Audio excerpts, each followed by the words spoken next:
blacks, whites, Jews, Hispanics, Arabs, Asians, scattered all throughout the nations, all these different populations, all because of immigration. Look, got so much money, need to start doing calculations. The attacks on 9/11 were brazen. Shawty building 7, she went down on me with no explanation. Gerbert.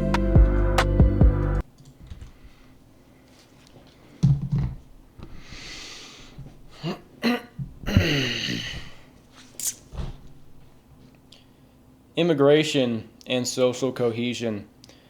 What are the social consequences of mass immigration? Now, before I get into this, it's important to note that you can be critical of immigration without harboring any hatred in your heart for immigrants themselves, the people. There might be many people watching this video that are some sort of immigrant. We have no beef, okay? We chillin', right? Despite what the Cincinnati public news radio says about me, I'm not just driving around town getting in altercations with people I deem to be illegals. That's not me. That guy just kind of looks like me. I'm different. I give people gifts, in fact. I give people chocolates and hand-wrapped items. So totally fake news.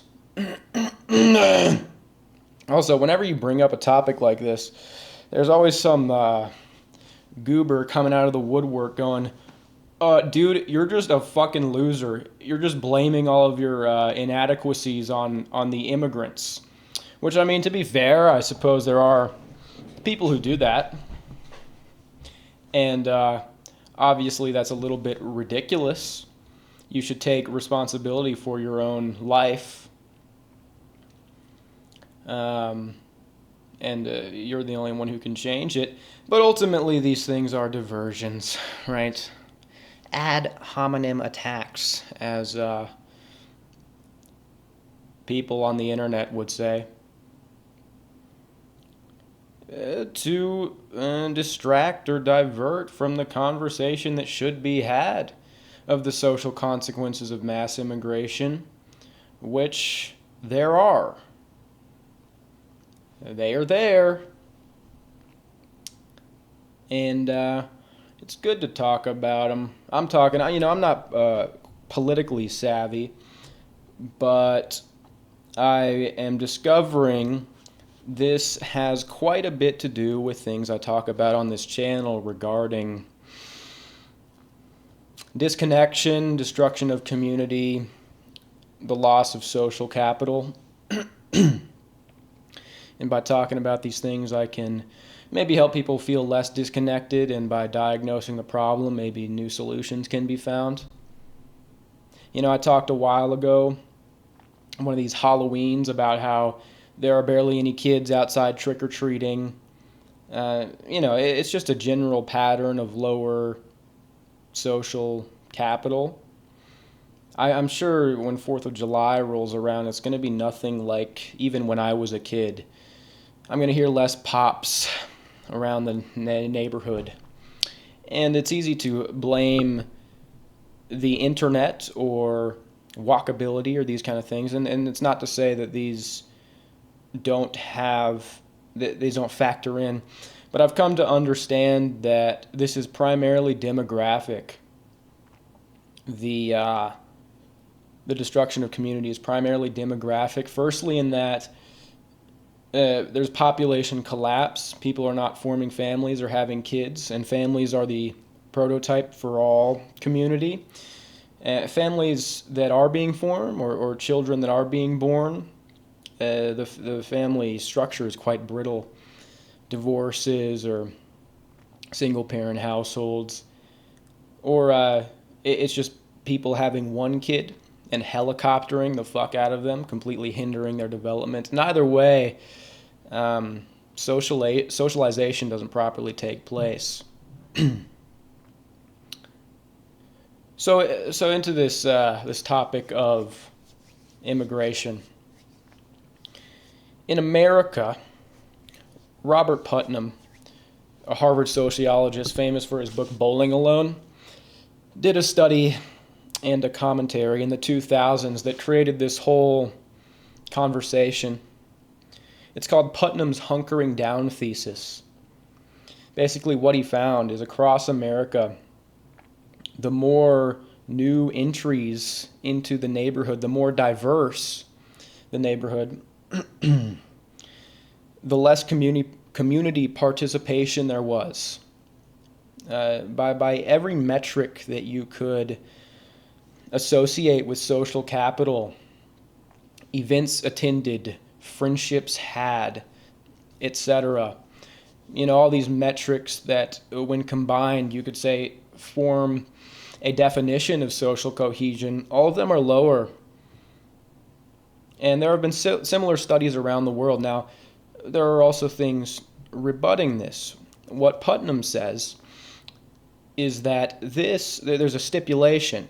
And by the way, research like this, to really publish it, I do think there's a reluctance of researchers, possibly even pressure against it, given how politically dense it is. But what Putnam said, the stipulation, is that these deleterious social effects are only in the short to medium term. Over time, in the long term, these get revised and these things recover. It's just a sort of an in-group preference that gets penetrated. This later becomes known as the contact theory, which is basically that spending more time around these different people groups, diverse people groups, fixes it. Then these metrics go back up. You start to get familiar, you start liking them. You go, oh, hey Rajesh, come on over. Bring some of that butter chicken. That stuff's pretty good. So you start getting chill with them. Start making friends. Diversity becomes the strength. And here's the thing. I'm not even totally against that. The problem is, this research was done in the 2000s.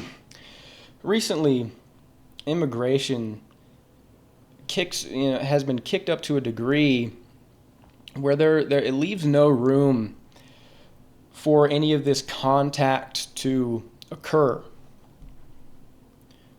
or for any assimilation to occur. Because I think really what the contact theory is showing is a form of assimilation where they become a part of the community over time.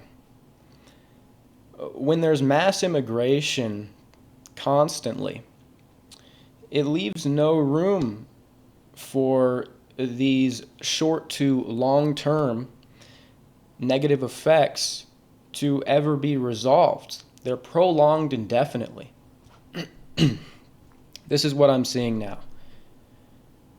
So I think there are different layers that give a person a sense of belonging, a sense of meaning, a sense of connection. Innermost, you have your personal friends, your family. One of the outer layers is where you're from, your city, your country, your nation.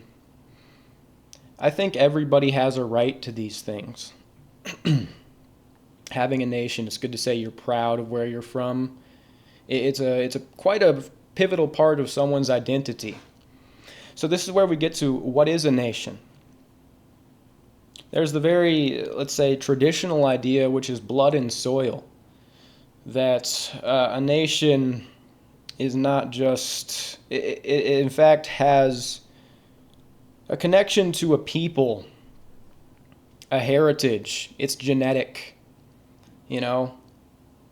Ireland is comprised of Irish people, which are of Gaelic stock, and it runs back. So in European nationalist type literature, this is the idea you will see.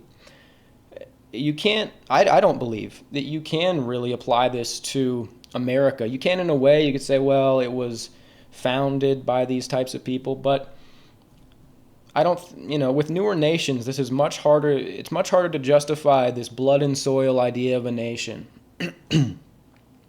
because there are all different types of whites that are Americans. There are different types of black people that are Americans, as well as other ethnic groups. And I do believe they are all Americans. So this is where the creedal idea of a nation comes in, which was talked about by the early leaders of this country. And it basically is that the nation is more of a creed. There's still a shared tradition. There's a shared culture, values, ideas. But it's decoupled from this blood and soil idea. Now, people get this mixed up. Does the creedal idea of a nation, is it conducive with mass immigration? I really don't think so, because in the creedal idea, the nation is still quite unified. With mass immigration, I don't think there is pretty much any justification for it. This is just what I'm coming to find. It's not humanitarian, because if we wanted to help these people, we would invest in their communities where they're from, build them up there. Not that we're really in the position to help people worth trillions of dollars in debt.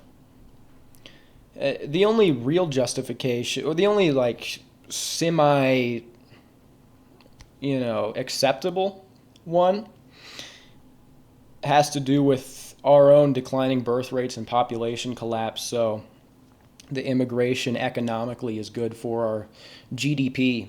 But of course, this only works if you look at everything numerically, completely disregarding qualitative differences between people.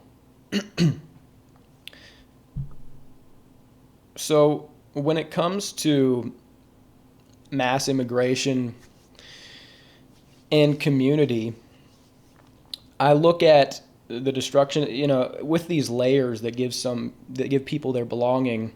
The destruction of family kind of attacks this cell from the inside out, and immigration attacks it from the outside in.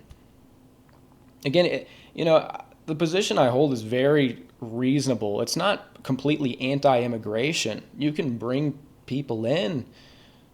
It's just, it's to a degree which is just completely absurd, which I see no justification for, and to suggest that this does not harm, does not kind of deeply attack the foundations of a nation, whether you have obviously a blood and soil idea or a creedal idea.